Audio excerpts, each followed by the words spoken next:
നമസ്കാരം, ഞാൻ M G Pratheesh. Chemmanur International Jewellers Kaumudi ഹെഡ്ലൈൻസിലേക്ക് സ്വാഗതം. Powered by Fortune Industries, presented by Baba Isa English in association with high sleep mattresses. സ്രാവുകൾക്ക് രക്ഷയില്ല. നടി അക്രമത്തിനിരയായ സംഭവത്തിൽ വീണ്ടും വഴിത്തിരിവ്. കേസിൽ സ്രാവുകൾ ഇനിയും കുടുങ്ങാനുണ്ടെന്ന് മുഖ്യപ്രതി പൾസർ സുനി. പ്രതികരണം റിമാൻഡ് കാലാവധി അവസാനിച്ചതിനെ തുടർന്ന് അങ്കമാലി കോടതിയിൽ ഹാജരാക്കവേ മാധ്യമപ്രവർത്തകരോട്. വക്കീലായ അഡ്വക്കേറ്റ് ആളൂരിന് വേണമെന്നും ആവശ്യം. കേസിൽ സുനിൽകുമാറിന്റെ റിമാൻഡ് കാലാവധി ഈ മാസം 18 വരെ നീട്ടി അങ്കമാലി കോടതി. കേസിൽ സുനിയുടെ വക്കാലത്തിനെ ചൊല്ലി അഭിഭാഷകർ തമ്മിൽ വാക്കേറ്റം. കക്ഷിയെ തേടി വക്കീൽ ജയിലിൽ പോകുന്ന പതിവില്ലെന്ന് സുനിയുടെ മുൻ അഭിഭാഷകൻ ടെനി.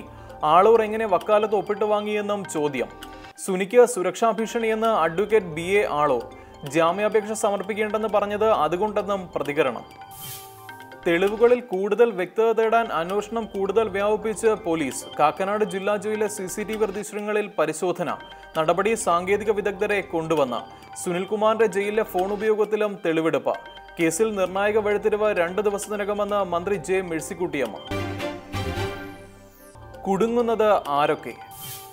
നടിയെ ആക്രമിച്ച കേസിൽ തെളിവുകൾക്ക് കൂടുതൽ സ്ഥിരീകരണം ലഭിച്ചതോടെ അന്വേഷണം വ്യാപിപ്പിച്ച് പോലീസ്. പൾസർ സുനിക്കെതിരായ പഴയ പരാതികളിൽ അന്വേഷണം നടത്തും. പുനരന്വേഷണം 2 വർഷം മുമ്പ് വൈറ്റ് ലൈനിൽ വെച്ച് നടിയെ തട്ടിക്കൊണ്ടുപോകാൻ ശ്രമിച്ച കേസിൽ. ഇതു സംബന്ധിച്ച ഫയൽ എത്രയും വേഗം ഹാജരാക്കാൻ ഉദ്യോഗസ്ഥർക്ക് നിർദ്ദേശം നൽകി ADGP B സന്ധ്യ. കേസിൽ ഉന്നതർ ഉൾപ്പെട്ടിട്ടുണ്ടെന്ന് സ്ഥിരീകരിച്ചിട്ടുണ്ടെങ്കിലും ചെറിയ വീഴ്ച പോലും സർക്കാരിനെ പ്രതിക്കൂട്ടിൽ നിർത്തുമെന്നതിനാൽ പഴുതുകളെല്ലാം അടച്ചതിനു ശേഷം മാത്രം അറസ്റ്റിലേക്ക് കടന്നാൽ മതിയെന്ന് ഉദ്യോഗസ്ഥർക്ക് പോലീസ് മേധാവിയുടെ നിർദ്ദേശം. നടി അക്രമത്തിനിരയായതിന്റെ ദൃശ്യങ്ങൾ ലഭിച്ച സാഹചര്യത്തിൽ ഗൂഢാലോചന തെളിയിക്കുന്നതിനുള്ള അവസാനവട്ട ശ്രമത്തിൽ പോലീസ്. സാഹചര്യ തെളിവുകൾ എതിരായതോടെ അറസ്റ്റ് ഒഴിവാക്കാനുള്ള ശ്രമത്തിൽ ദിലീപും നാദിർ ഷായും. മുൻകൂർ ജാമ്യം തേടി ഇരുവരും ഹൈക്കോടതിയെ സമീപിക്കാൻ ഒരുങ്ങുന്നതായി വിവരം. താരങ്ങൾ ഇതു സംബന്ധിച്ച് അഭിഭാഷകരുമായി ചർച്ചകൾ നടത്തിയതായും സൂചന. സംഭവത്തിൽ സിനിമാ പ്രവർത്തകരുടെയും കുടുംബാംഗങ്ങളുടെയും പങ്കിനെക്കുറിച്ച് കൂടുതൽ സംശയങ്ങൾക്ക് വഴിവെച്ചത് നാദിർ ഷായുടെ നിസ്സഹകരണമെന്ന് റിപ്പോർട്ട്. ആലുവ പോലീസ് ക്ലബിലെ ചോദ്യം ചെയ്യലിൽ നാദിർ ഷാ ദീർഘനേരം മൗനം പാലിച്ചെന്ന് വിവരം. സുനിൽകുമാറുമായി നടത്തിയ ഫോൺ സംഭാഷണങ്ങളുടെ വിശദാംശങ്ങൾ വെളിപ്പെടുത്താൻ താരം തയ്യാറായില്ലെന്നും റിപ്പോർട്ട്. മൂന്നാറിൽ ചർച്ച.